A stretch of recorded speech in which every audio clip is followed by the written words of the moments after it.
purity can be achieved via water and other things such as sand. But here, because we are talking about wudu and ghusl, wudu and ghusl can only be done by water, and in absence of water and no access to water can be done as tayammum by earth. So we will do tayammum later. With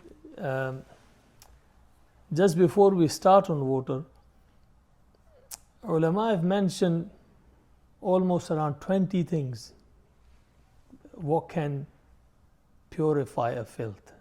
Filth in Arabic, najas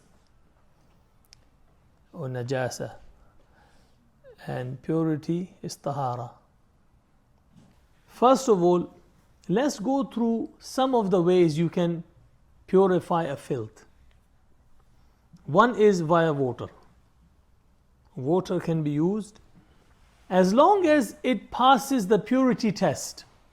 Now you will hear that word again and again. The purity test is three things. If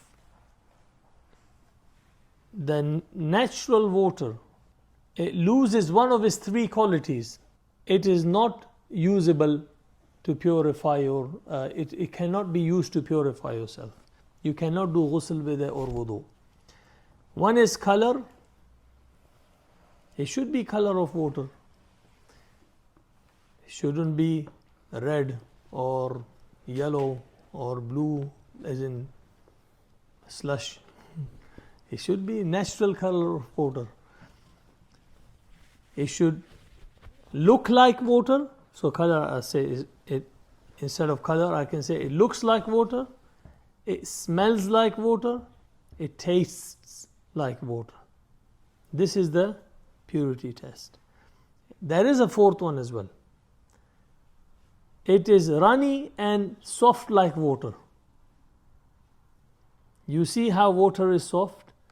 If you take maybe salan, what do you call it, broth or soup,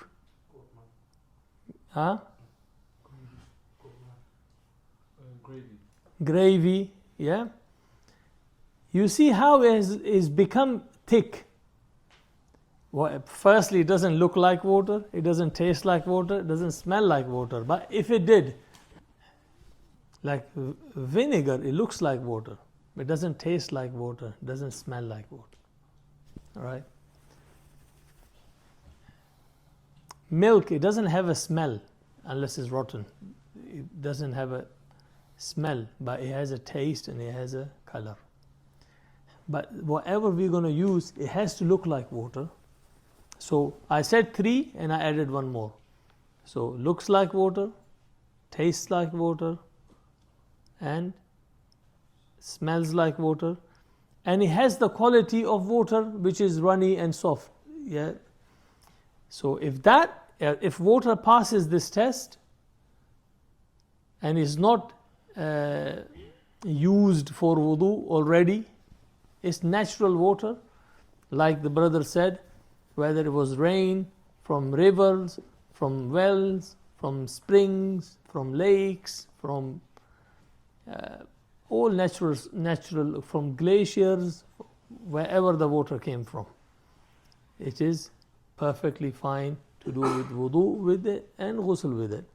And you can wash any other impurity in your house, any item, your clothes, your surface of your kitchen, for example, floor, you can clean with water. So water is the first one. Second, as for cleaning surfaces, it doesn't have to pass the test it needs to pass in order to do wudu and ghusl with. If you use Dettol or cleaning detergents or chemicals, it removes the filth from the surface and it purifies it.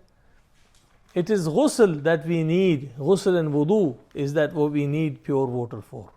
As for cleaning surfaces or floors or which is not body, you're not doing wudu with it, you can use chemicals which is made for purifying surfaces, for example, bleaches, it will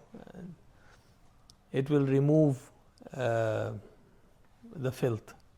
If there is water which is mixed with chemical to clean or as a spray, it has lost its color or it has lost its smell and taste, right? It doesn't matter, you're not doing wudu with it.